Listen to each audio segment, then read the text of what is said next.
Hello again. Hello everybody. This is Apple Treats, episode 21st, right? Yes. Yeah. Apple announced podcast awards today, and basically podcast of the year. And for some weird reason, it's not us. Probably, guys, you're listening, watching, take your time now, put the podcast on pause, go to reviews, make one review there, give us a rating, and then let's go into these week's updates.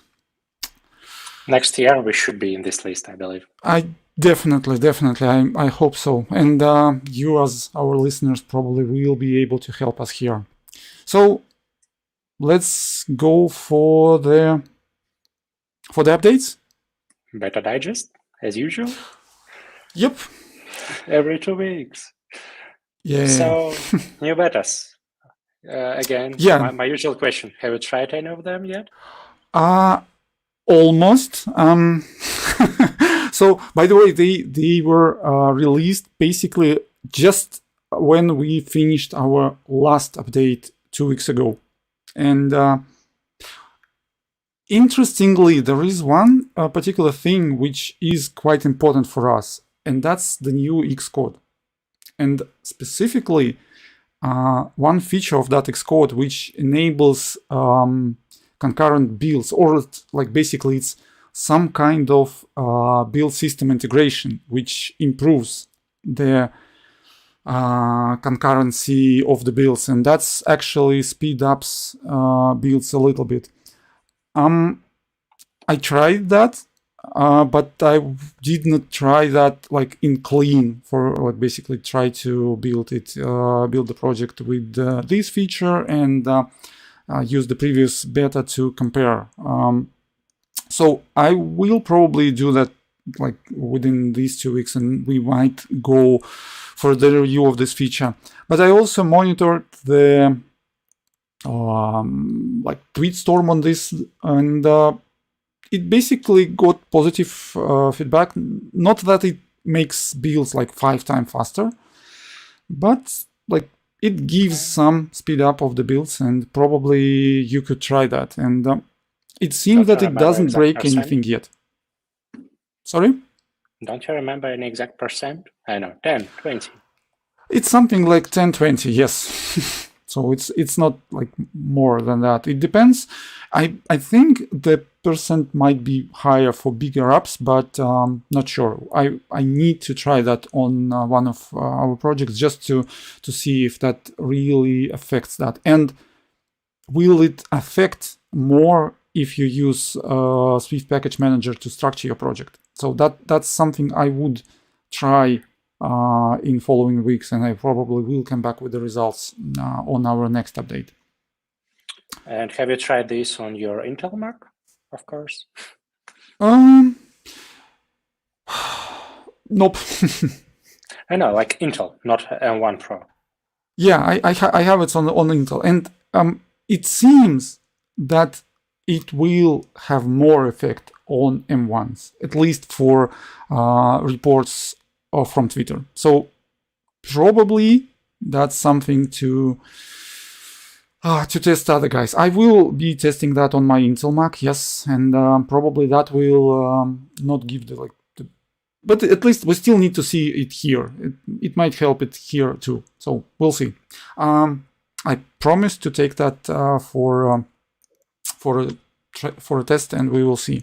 Noted. Action point for Dennis. yeah, as we always do on every meeting. One more thing. So Xcode now includes support for the projects created with Swift Playground 4, and that is for those of you who forgot. That's the tool which will allow you to write iOS apps on iPad and distribute them from the iPad, so you will not need Mac. Yes. So we need to know this SwiftUI apps. Yes, yeah, and SwiftUI apps, and as far as I understand, the SwiftUI apps which target iOS 15 and up. It seems so. I need to check that, and I was not able to check that yet. It seems that Apple invited some of the developers to try Swift Playgrounds 4, and it also seems that the iPadOS 15.2 is required to run Swift Playgrounds 4. So it might be that we will see this particular tool available to general audience as soon as we get iPadOS 15.2 released, and that's hopefully will happen soon. It's only beta 3. We usually have more betas. Yeah, but there were no beta for last 2 weeks. Hopefully to see a release candidate today. Maybe we'll see. Because usually when they fire many betas, they fire them every week.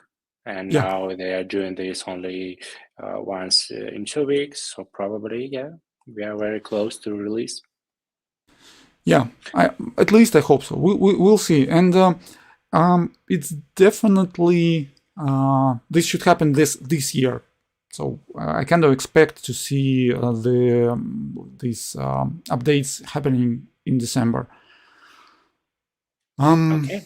One more thing I think we should discuss is our new, the most lovely feature of every Swift developer now is structured concurrency. Now is available on older systems.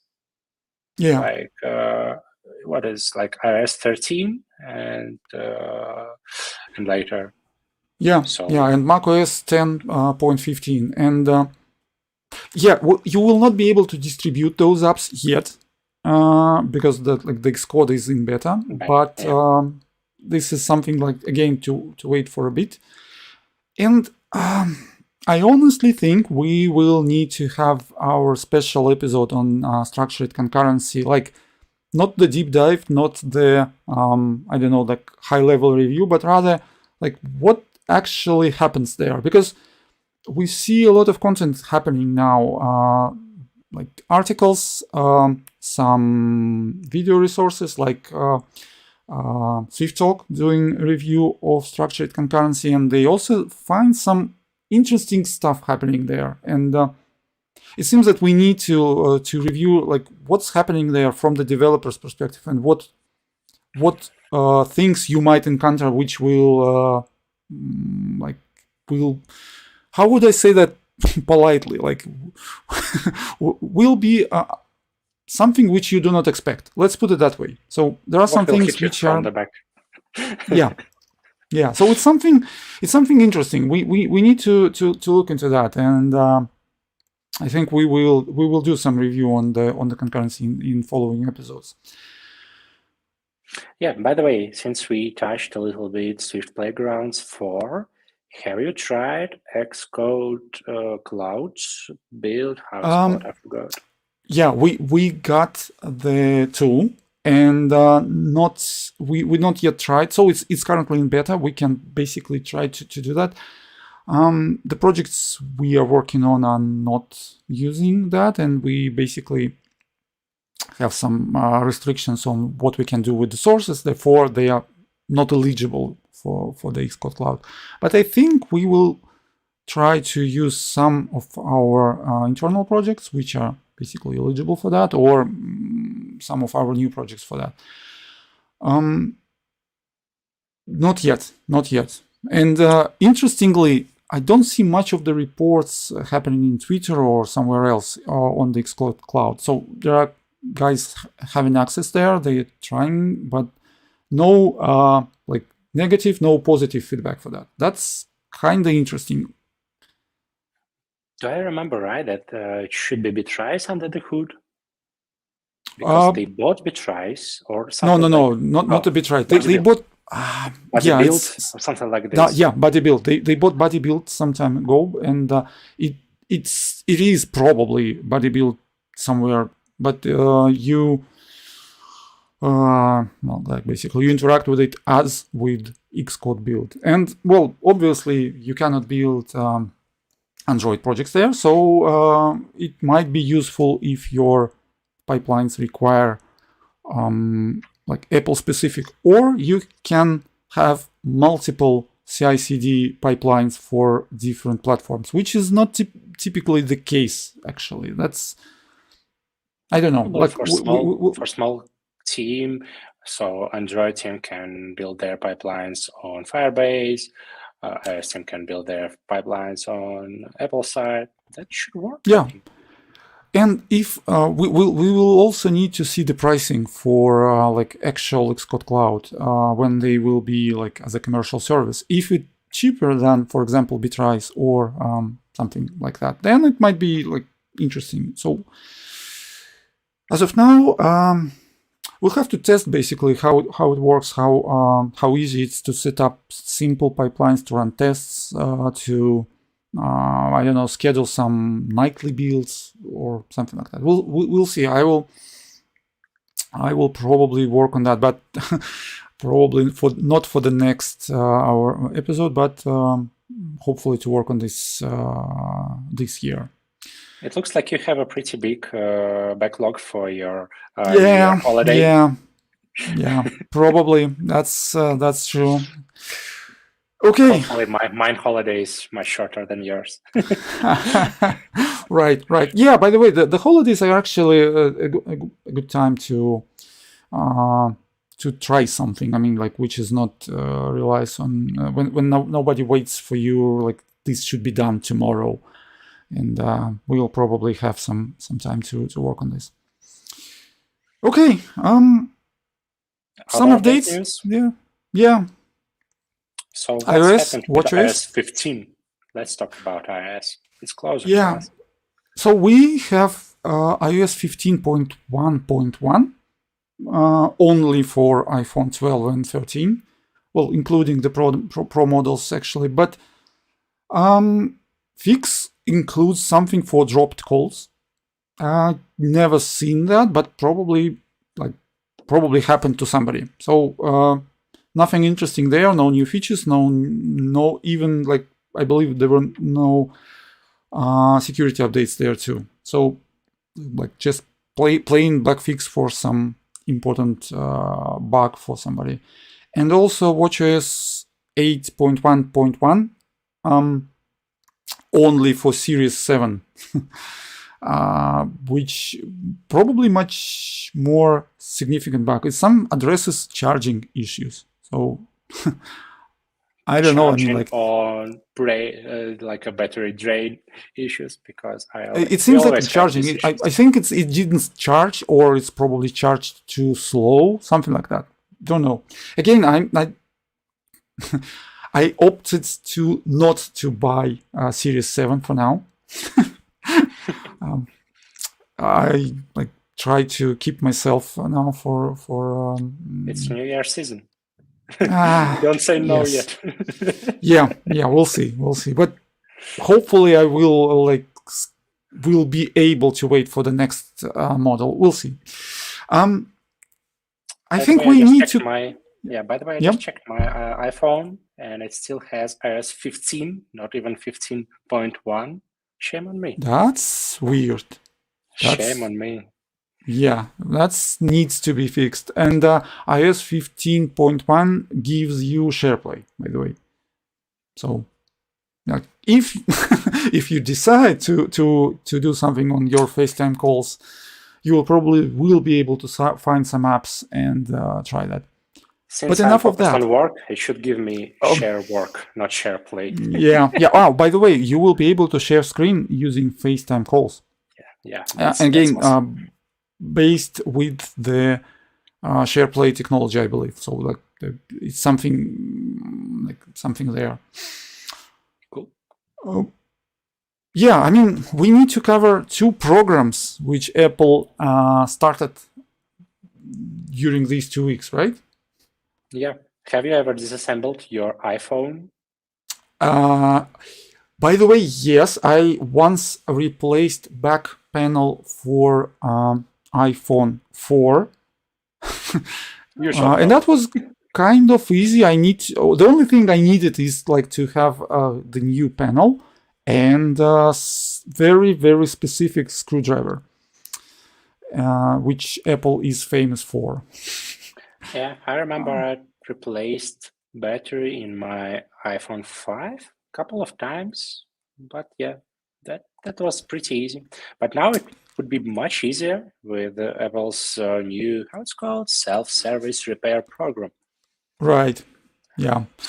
And interestingly, it is focused not to just companies, but rather to individuals too. So if you are comfortable with repairing your device, you can get the manuals, you can order parts and tools, and you will be able, like starting with iPhone 12 and 13, you will be able to replace, I believe you will be able to replace battery and screens.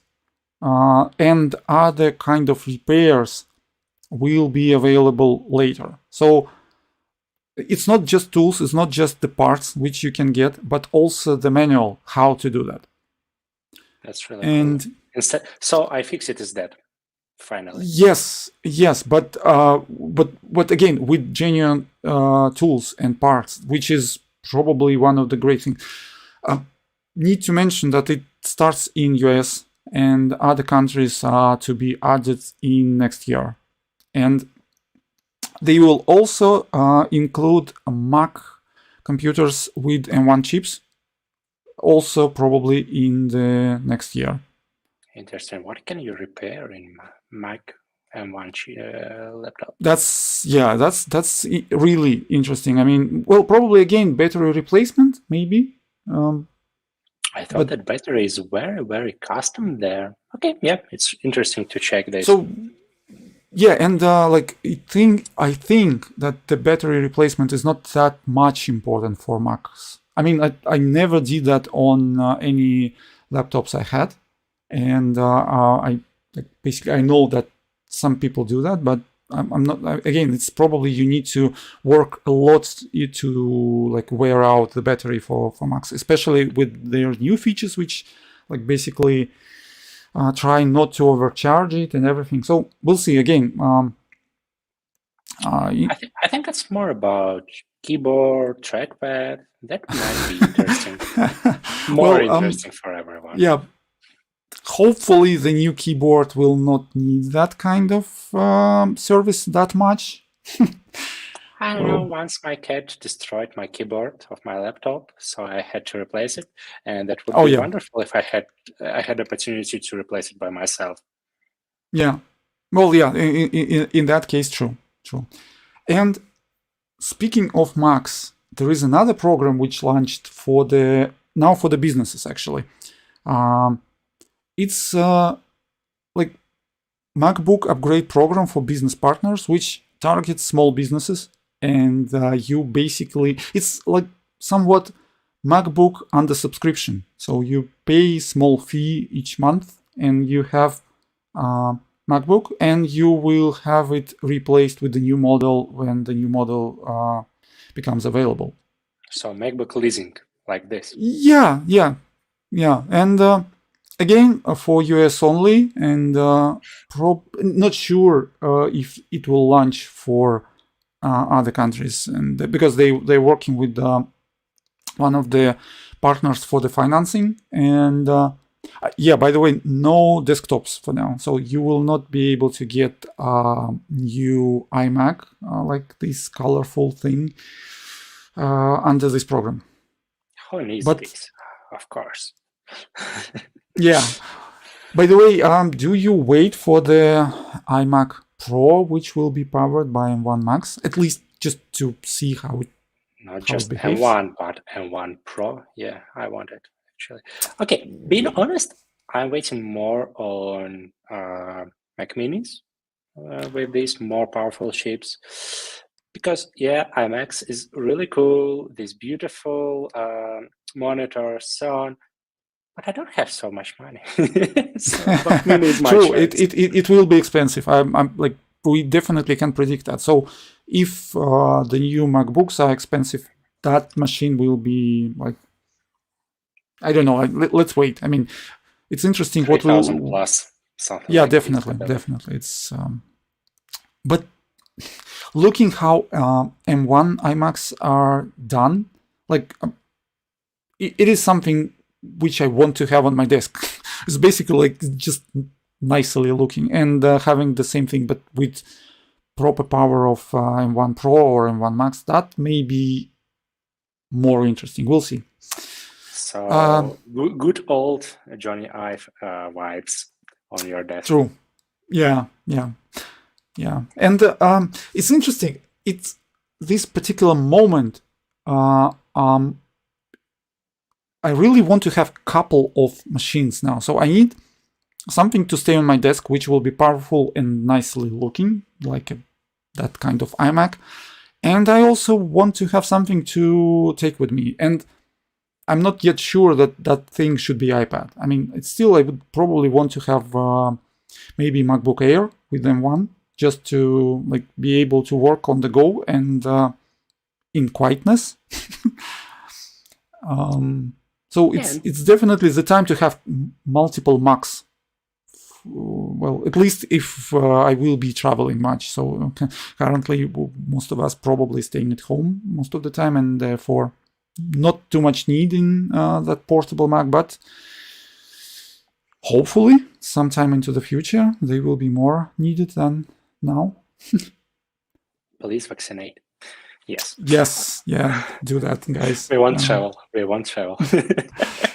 So and being honest, I think about the same thing, because having a powerful Mac at home where you can work and doing like really some hard work there, compiling these big applications, that would be fine. But usually when I'm traveling, I want to do some very easy stuff, my pet projects or doing some research. I don't need a powerful Mac, and this MacBook Air with M1 chip should be enough, really enough. I actually look into the future, and there are rumors that there will be M2 MacBook Airs, a little bit redesigned, probably with more color options, like following the iMac trend.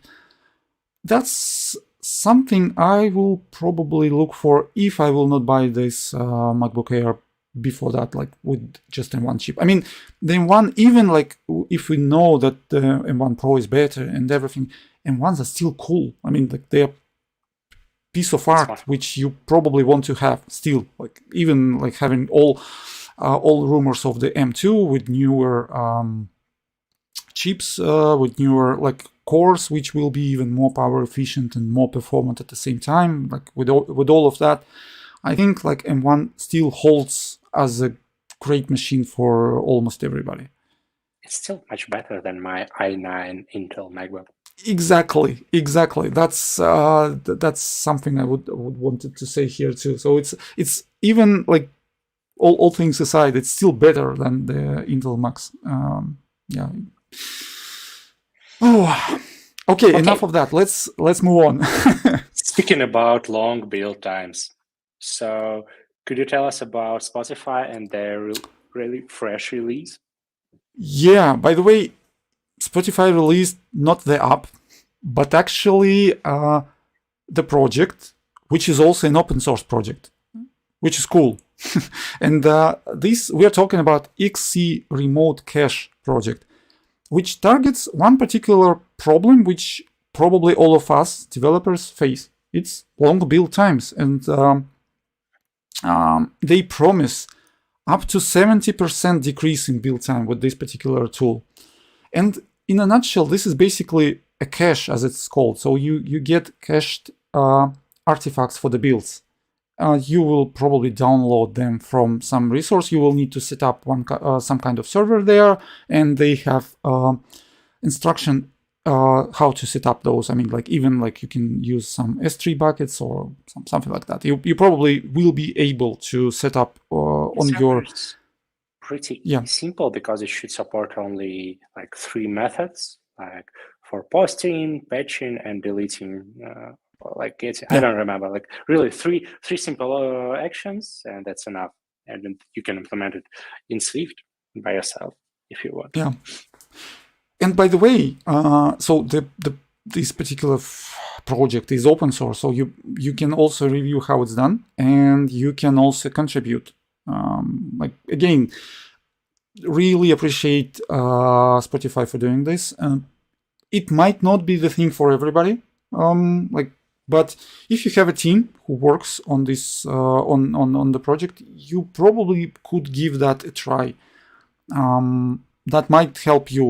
Like if you don't have a specific sophisticated build systems which already targeting long build times. And by the way, it supports Swift, Objective-C, and mixed projects. So some of these speed up tools support only Swift or support only Objective-C. Now, these are almost all projects are supported, and probably you can try this particular tool. It's free to use. It's open source, and again, thanks goes to the Spotify engineering team for this particular tool. Yeah, as far as I know, so it's more like a remote cache for derived data for a project. Yeah, more or less. So they just cache in these artifacts that Xcode produces, and it's really huge engineering job, because find how Apple detects all these artifacts and handles their lifetime. That's really cool, because it doesn't work even for big projects without any remote cache. And if that works in their case, that's really cool. Right, exactly. And continuing the open source topic, right? Yes. So point three. Yeah, sorry. Yeah. So they open sourced their SwiftUI Navigation library. It's distributed in various ways. So I briefly checked it, and it's mostly they improve the idea of having single source of truth, but not only for data, but for state, a state and navigation, state of navigation, state of your application where it's right now. So, and that's really cool. And if you didn't try SwiftUI yet, this particular topic somewhat slips through all of the coolness of SwiftUI. So everything there is cool except for the navigation, because it's kind of hard to manage that. And Point 3 is, by the way, famous for their decomposable architecture and the SwiftUI navigation. And by the way, it's open sourced, and you can get it from GitHub. You can check it and you can use it. And as someone said on Twitter, they are, if you think you know how to use enums, just trust that Point 3 do that better. So yeah, they do they use enums properly in Swift. It's not so hard actually, but yeah. Yeah, well, I mean, they find the good uses for enums, and it's and the code, by the way, it looks nice. It's not something sophisticated or a lot of boilerplate, as sometimes happens with some architecture. So it's definitely, if you start a new project, give it a try, take a look. Maybe it's something that might at least inspire you to implement something of your own if you want to, or you can basically reuse their implementation. So yeah, again, thanks Point 3 for open sourcing this. Really good effort in making SwiftUI more finished project, I would say, finished framework. Thank you everyone who open sourcing everything, actually. Yeah. Not only these guys. Okay, what next? Okay. Another thing, it's not yet we can't call this open source, but I believe the sources are actually open. Apple released a C++ interface for Metal. Let's get back a little bit. Before we worked with Metal. So Metal, as far as I understand, it's basically the C API actually, it follows something which was set up by the OpenGL, but it's simplified and it has its simple API to manage your graphic device there. And they also had some Objective-C, Objective-C++, I believe, classes or something like that, in order to make communication with C++ working. So it turns out that some games are created in C++, and probably for portability reasons. And in order to communicate with Metal, you had to do a lot of like Objective-C, C plus Objective-C++ things happening at the same time. And so what Apple did, they created their like pure C++ interface without Objective-C, and they claim that it doesn't like have any measurable overhead compared to that Objective-C headers which they had previously. Yeah, so and the notes, they say that they're just a direct mapping of all these classes, constants directly to C++ in Metal C++ namespace. Sounds like a bridging similar to what we had with between Swift and Objective-C. So they have good experience with this, and they know how to master this. Interesting. I mean, we will need to see. And like on a side note, currently we do not have interoperability between Swift and C++ for many reasons, mostly because they have some incompatible paradigms. Like, I don't know, C++ has multiple inheritance, while Swift does not, and like some other things happening. So maybe having something happening with the C++ will like go to the Swift team. They have, by the way, they have a manifesto on this work, but as far as I know, like it's not yet there in terms of having, for example, being able to add C++ library, like existing binary library, to your Swift project and use that, or like having Swift library exposed to C++ and being used by C++ application. So at least something happening here in C++ world. We'll see. So again, if you're a game developer, take a look. Maybe that's something which will ease your like day-to-day activities. If you're ready to come to us and tell us about Metal more, then we know we are open. Yeah, we are really open, and we would definitely want to hear that. That's true. Okay, we have couple more of updates, right? Yeah. The first one is okay. Let's do this from other side. Have you ever developed any wallet passes? Actually, yes. And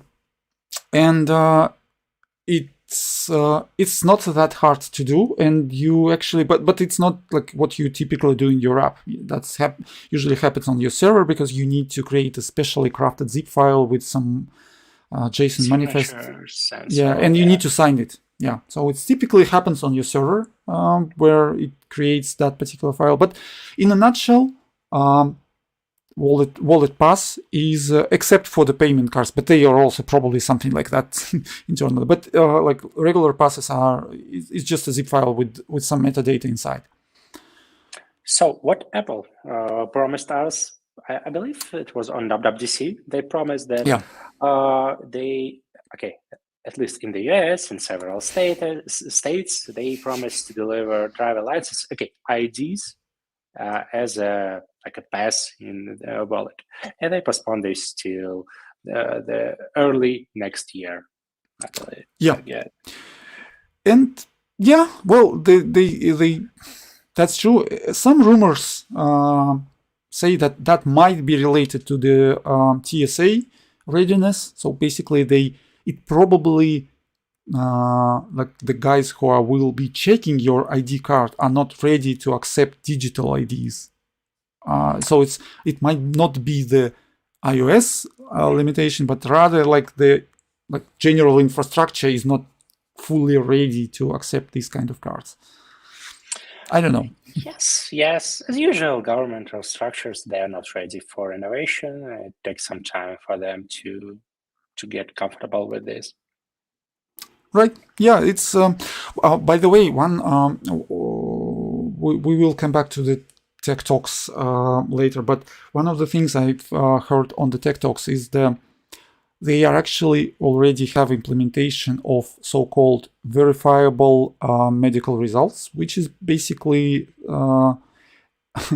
your code for your vaccination card, basically, like, which is again available in US, probably only again in some select states, which basically proof of your vaccination, which you can hold in your Apple Wallet.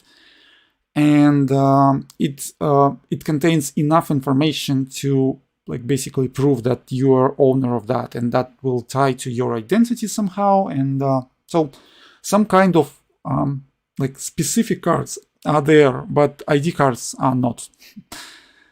I think since like after both Google and Apple released Exposure API, I believe that they can do this. Probably, yeah.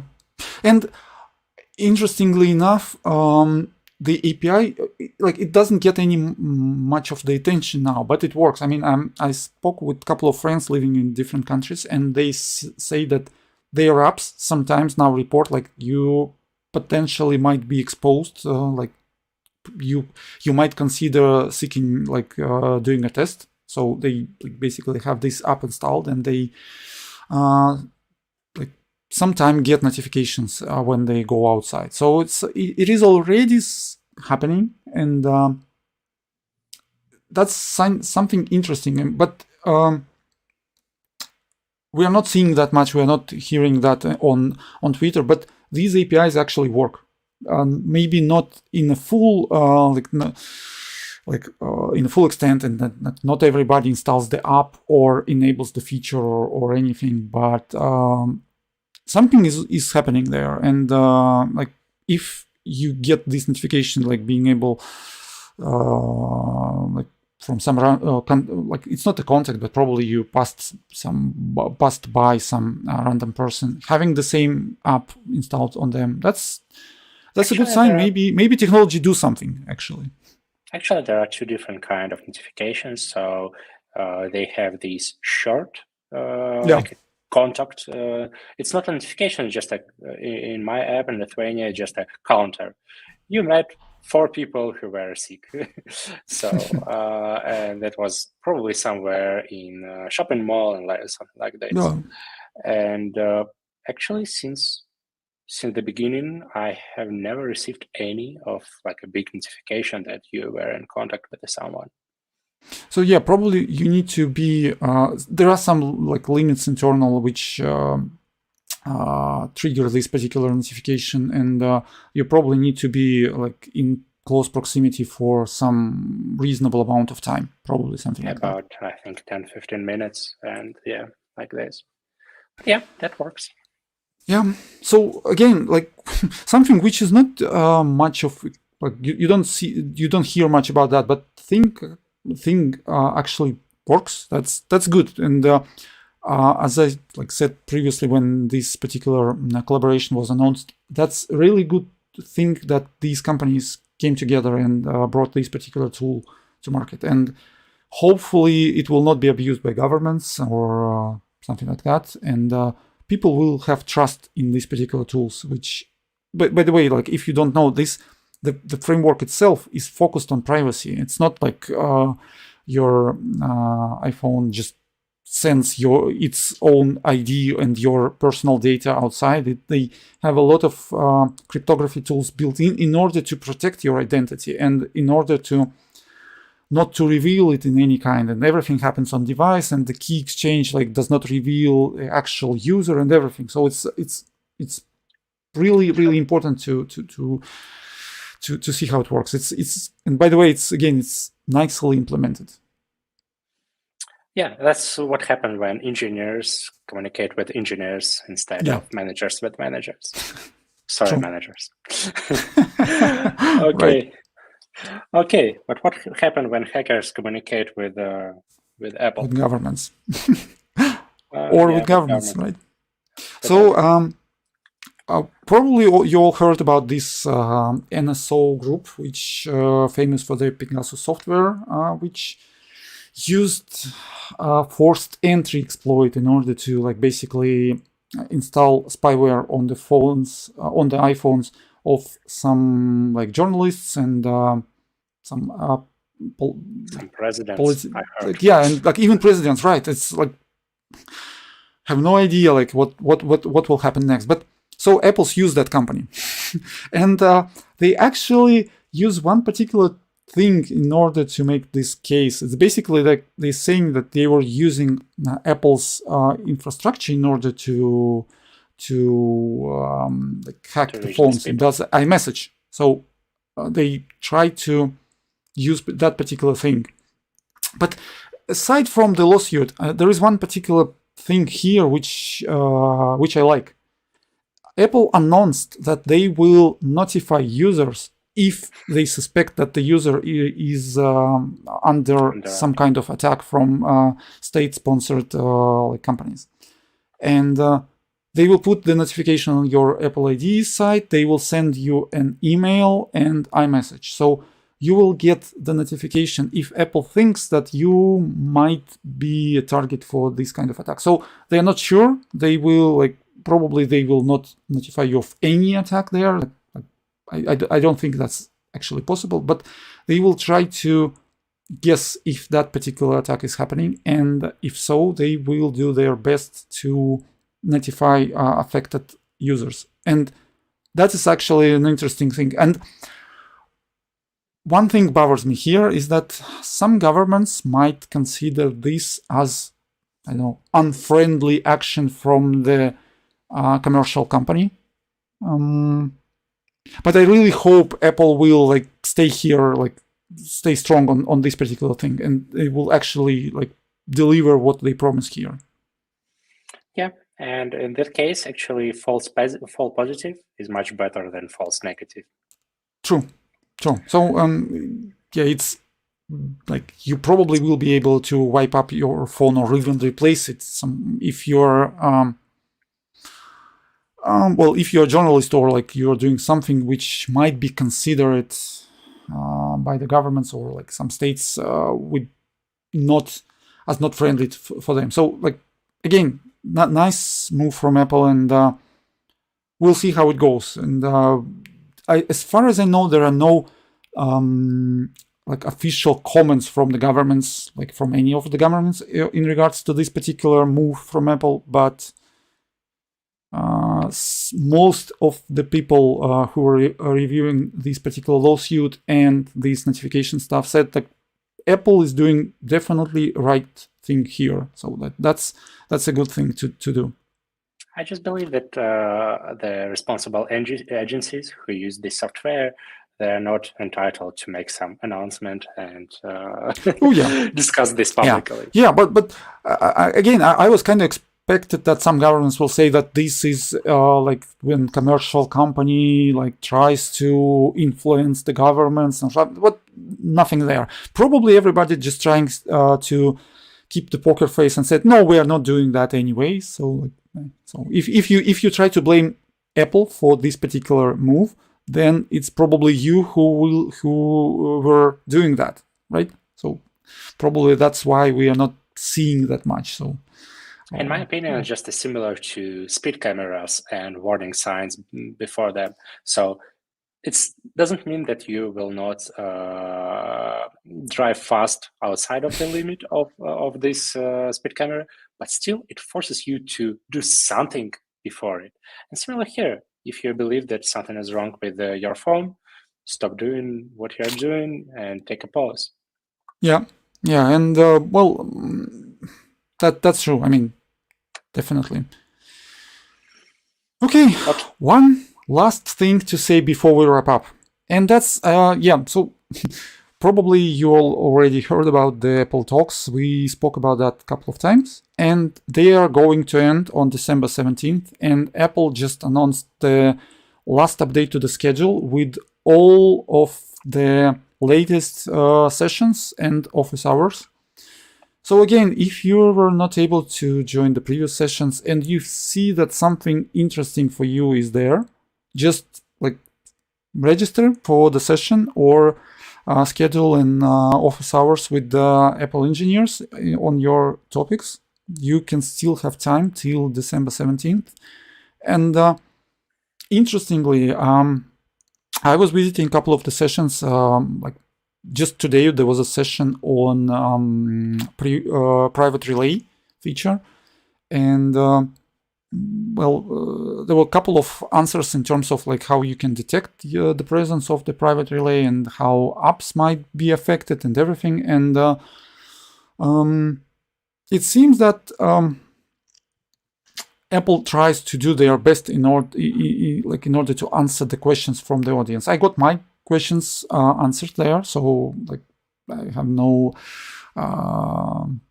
nothing to say here. I mean, like all interesting stuff happening with the Apple platforms. Like your question may be answered on the session, or you basically can go for the office hours and like have half an hour discussion with Apple engineer and like go into details of your particular case. That's cool. That's cool. Finally, Apple started doing developer relationships properly. Because before they had only this one lonely guy who's answering all the questions on developer.apple.com forums, this Eskimo. Yeah, and by the way, he's also participating on the sessions. So like, if you want to see him live, then he's somewhere there. I wanted to sign to meeting with like a development tools team, something like this. But then I thought, okay, all these guys are on Twitter, on Swift forums. I can discuss everything that I need there.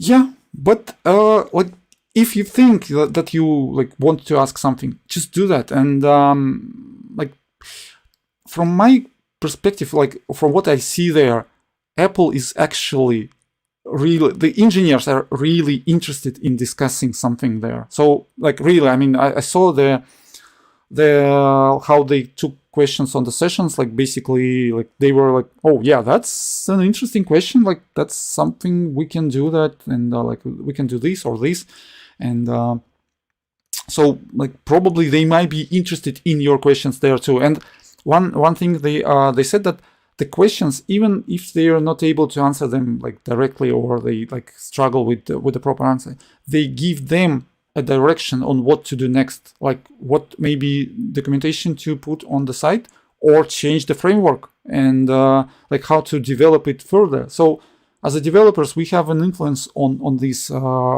during this particular event, like as Apple Tech Talks. It's a feedback loop. Yeah, it's very important. And I'm really happy that Apple started doing this, because previously, post a radar. Thank you. Right. You're not going to do anything with it. Yeah. Okay. That was kind of slow weeks, but we still had the full episode here discussing the updates for these 2 weeks. And hope you found something new for you on this week. And yes, as we said, the podcast did not win Podcast of the Year award from Apple.